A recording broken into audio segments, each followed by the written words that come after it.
Often in looking for purpose and meaning in our lives, we have fixed our gaze on something afar rather than looking at what lies before us.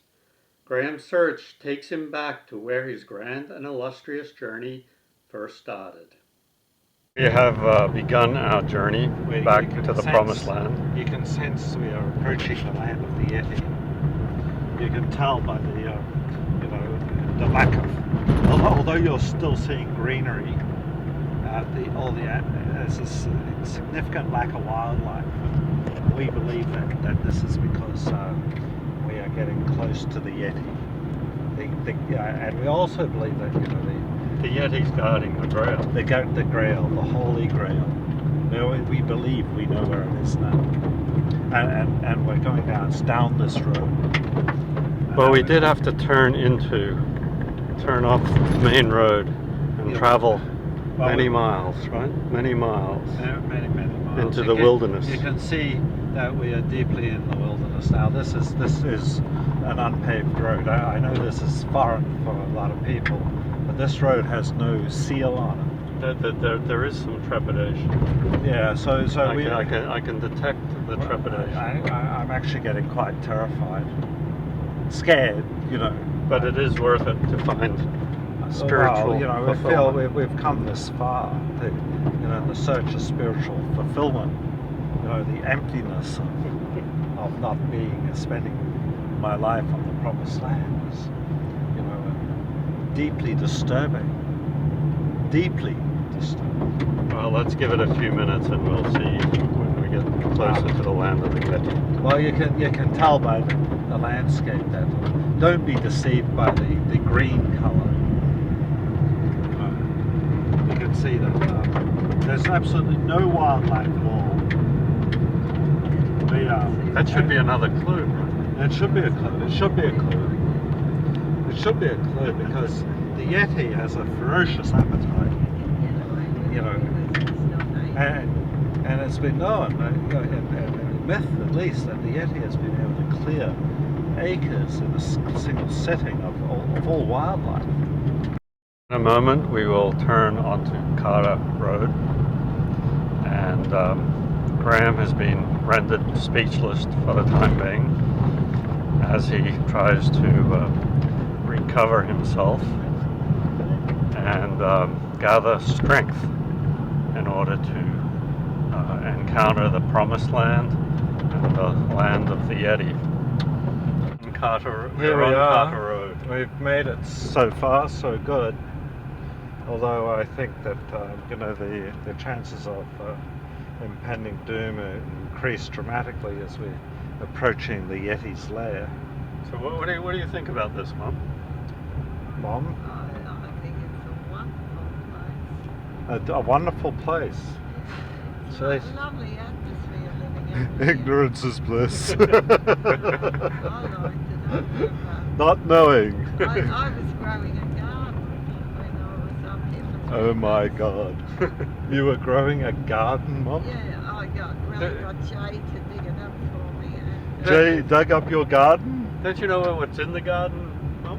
Mum, have you any listen idea? oh, well, I put herbs in. No! Mum! You have any idea what's in the garden? You've got scorpions and snakes and spiders and... Oh, well, you don't see that. you got like it's what about the poinsettia tree out the front there? Remember one year it got raided by these black beetles with this big hook thing on it, There were just millions of them. They just came in. You remember that, Mom? Malcolm had to take the tree out. He took the beautiful poinsettia out because it just got attacked by these. They were huge, these things. I saw them carry the dog off. Oh, dear. You're a good Bloody exaggerator. scary as hell. Good exaggerator, isn't he? Mum thinks you're exaggerating. No, I wasn't exaggerating at all. Rob's dogs don't actually get run over, Mum. They get carried off by animals. Animals with fangs and hooks, fangs and before we got teeth, the fly stingers. because you had to go to bed. You could. Who else has a bat flying around in their bedroom? What is that about? and then have the cat leap up and grab the bat out of its mouth and come down and look at you. Oh, clever. Oh, it was just dreadful how he lived like Who had a bat in their bedroom? I did. Up I here. don't know. You had a bat in your bedroom? I kid you not. It was the most freakiest thing. I wake up. Yeah, it's bad enough out here. The best of times we feel the danger that you face, right? And here I am, and there was this thing flying in my room, but it wasn't hitting anything. It wasn't hitting anything? It wasn't hitting anything. It's pitch black. Couldn't see a thing. And I flicked the light on, and at the point I flicked the light on, Mitty the cat leaps through the air, grabs this bat in its mouth, comes down right on my chest with this bat hanging out of its mouth. Purr, purr, purr. Look, look what I've done for you. We had someone mow the lawn. Unbelievable. Well, we may have to. We have arrived, right? Yes, we have arrived, but we need to be very careful in case the Yeti is around. Well, we need to scan the place. We need to have a look. I wouldn't get out just yet. You know, in the safety of the car. Make sure the Yeti is not around before you get out. The Yeti is not here. The Yeti has left the promised land. I don't believe the Yeti is not. The Yeti, that means we can sneak into the shed. Let's give it a shot.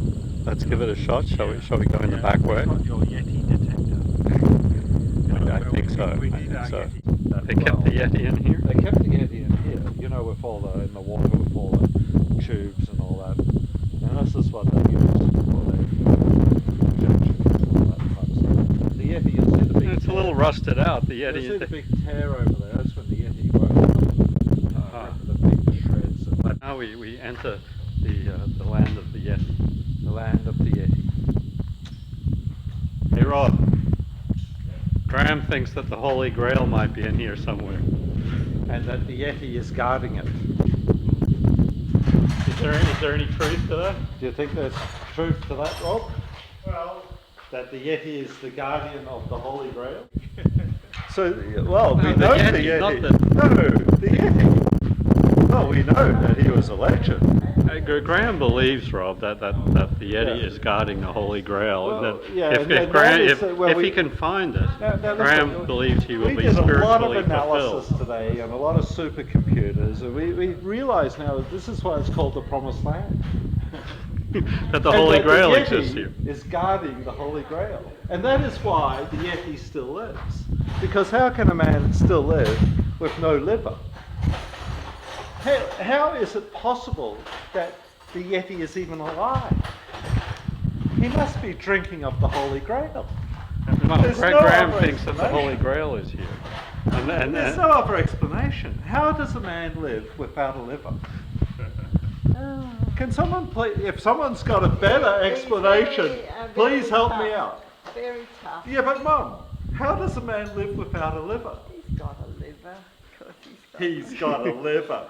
Well, it may just Mum, be in if the you shell drink- of No, blood. the liver is the only organ in the body, I think, that regenerates.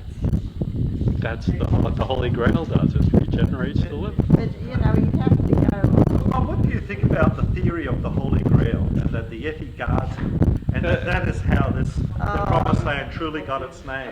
Mum, Right. Graham is operating on the thesis that he has Hey. not had spiritual fulfillment since he left the Promised Land. Oh. And that I've had And- to return to the Promised Land so that I could be Well. spiritually fulfilled.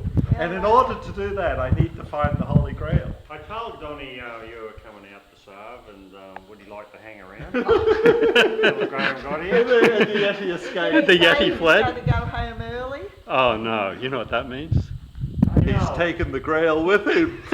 No wonder I couldn't find it. He's taken the Holy Grail with him. Oh my goodness.